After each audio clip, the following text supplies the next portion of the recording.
Good morning mga kabisay. Mega love shout out.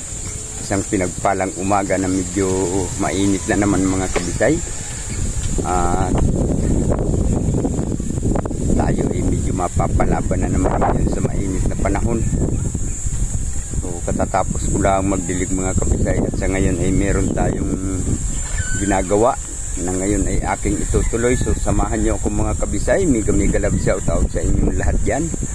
Panibagong araw, panibagong vlog na naman tayo ngayon. At ito, panibagong pakikibaka sa mainit na panahon. Hindi tayo po pwedeng hindi gumawa dahil talagang naumpisahan na to. So kailangan ituloy-tuloy natin mga kabisay para naman magkaroon ng kabuluhan ang ating mga ganap. Alright mga kabisay, panibagong araw, panibagong vlog at samahan nyo ako dito sa aking mga gagawin ngayon. Tulad nung sinabi ko sa inyo, yung mga ginagawa kong hindi ko natapos kahapon. So siguro ngayon ay itutuloy ko na. At pagpasensyahan nyo na medyo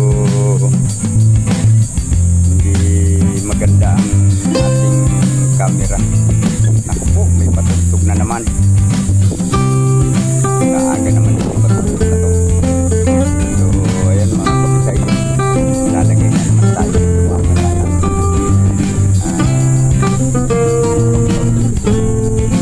Isa na kayong malabo ang ating camera. Tama lang yung malabo para hindi nakikita kagandahan sa langit. Alright mga kabisay, sa ngayon ay itutuloy ko yung aking ginagawa. Alright, atin pala muna tingnan. Let's go!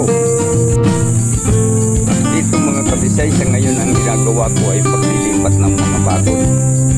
Dahil hindi pwede dito maglagay ng tanim na hindi malagyan ng bakod. Dahil maraming mga dumadaan ay minsan hindi nadaan sa tamang daanan. Kaya ating lagyan ng bakod para doon sila dadaan sa tamang daanan talaga. So itong bakod na itong mga kabisay ay nililipat ko na. At siguro mamaya ay makikita nyo na lang inaan dito na yan. At mabutin ko yung vertical ko doon, nililipat ko dito. Meron na naman itong nilagay mong malaki. At kulang na lang ay nailipat yung mga sanga ng kawayan na ginawa kong nakabakod. Alright mga kabisay, samahan nyo ako at sana naman naatin kayo hanggang matapos ang video ito. Hindi ko alam kung oras ko ito matatapos, basta magsisikapan kong gawin ito dahil hindi po pwede kasing makapagtanim dito na walang bakod dahil yung mga dumadaan dito minsan naghahanap din ng magandang daan. Dito minsan nadaan, kaya lagyan na natin ang bakod para di na sila tumipas sa tamang daan. Tamang daan talaga. Alright, let's go mga kabisay. Mag-start na tayo habang medyo kayang-kaya pa ang minute. Dahil medyo ayan, maarangkada ang haring araw. So ito na mga kabisay at tayo ay nakapaglipat na ng bakod. Ayan. At kung makikita nyo ay konektado na ang bakod na to doon. Diretsuhan na yan. Galing dito papunta doon sa unang bakod. Ayan, magkarugtong na sila. Dahil tinanggal ko na yung bakod dito banda mga kabisay sa may gilid ng mga okra. Dahil hanggang dito dati yung bakod natin. Meron pa ngang isang natira. So ating tanggalin aray at parang sagabal sa paningin. At siguro mamaya ang isusunod natin ayun ang banda doon. At tuloy-tuloy na to dahil medyo mahaba-habang bubunuin ko dito simula dito sa isang posting ito papunta doon sa poste sa dulo ay lalagyan ko rin ito ng banting para siyang pinakasuporta ng bakod. Siguro yung ibang mga banting dito ay ililipat ko na rin, tapos dadagdagan ko na lang kung kukulangin. So gano'n na lang siguro ang mangyayari nito mga kabisay, para tuloy-tuloy ang gawa ko dito. Alright mga kabisay, sana isamahan nyo ako hanggang matapos ang bidyong ito, dahil medyo mahaba-habang proseso pa ito. Marami pa akong bubunuin para makumpleto ang bako dito. Tulad ng sinabi ko, hindi ako maglalagay ng tanim dyan hanggat hindi na kukumpleto ang bakod, dahil alam na this. At dito nga pala mga kabisay, medyo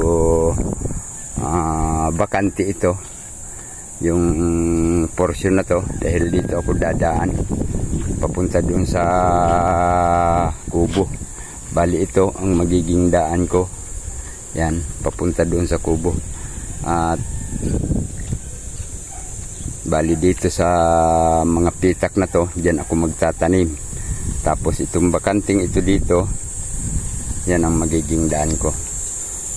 So alright mga kabisay, at tuloy-tuloy tayo habang tumitingkad ang init ng ating haring araw. Ay medyo parang nakakaramdam na ng pagod ang inyong taybisay. So abang-abang na lang kayo muli sa mga bagong kaganapan pa rito. Alright, so ito na mga kabisay, at tayo ay nakapaglagay na naman ng mga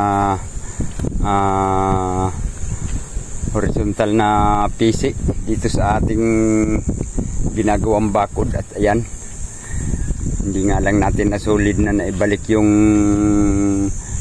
trapal dahil medyo magato na, kaya ang nangyari ay pisi na lang ang inilagay ko para matibay lalo, dahil yung trapal ay gumato. So yan na lang ang aking ikinabit. At ang taas natin ay hindi ko pa nalalagyan ng linya, pwede namang ipahuli yan dahil meron na tayo nito. So understood na yun ng mga dumadaan na hindi na dapat tumipas pa doon. Alright mga kabisay, at medyo matindi ang init ngayon dahil 11:30 na, at tayo ay magluluto pa ng pananghalian.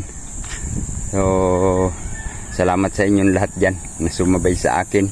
At mamaya siguro lalagyan rin natin, ililipat ko na rin itong mga sanga ng kawayan, ililipat ko na rin dito.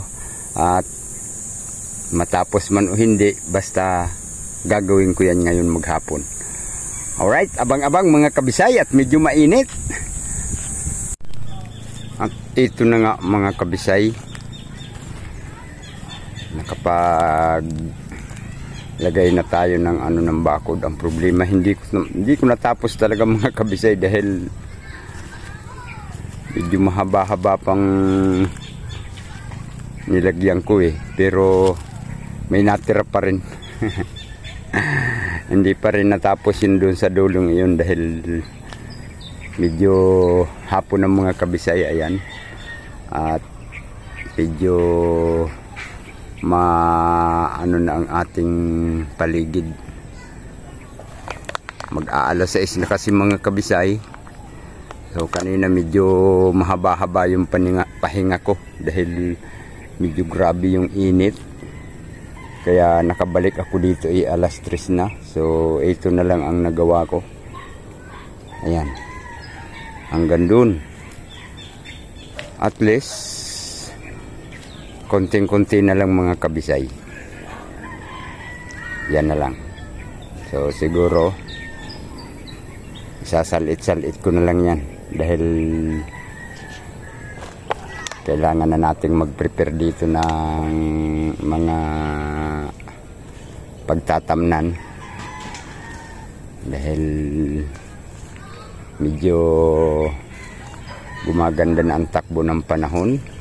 May panaka-naka ng pag-ambon kanina mga kabisay. Nung pagbalik ko ay umambon, kaya hindi ako nakagawa agad dahil mahirap na. Pawis na pawis ako kanina at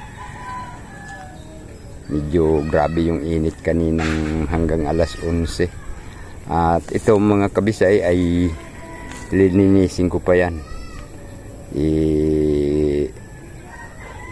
Aano ko pa yan dito sa tabi ng mga okra para makapaglagay pa ng isang linya dito ng sitaw. So, ayan yung ginawa ko kaninang umaga.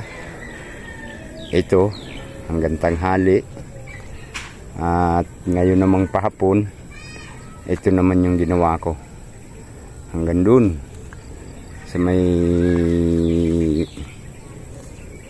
malapit na sa dulo. Malapit na sa dulo pero medyo malayo pa.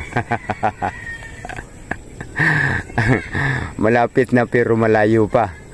Alright mga kabisay, maraming salamat sa inyong lahat at sinamahan nyo ako dito sa aking mga ginagawa.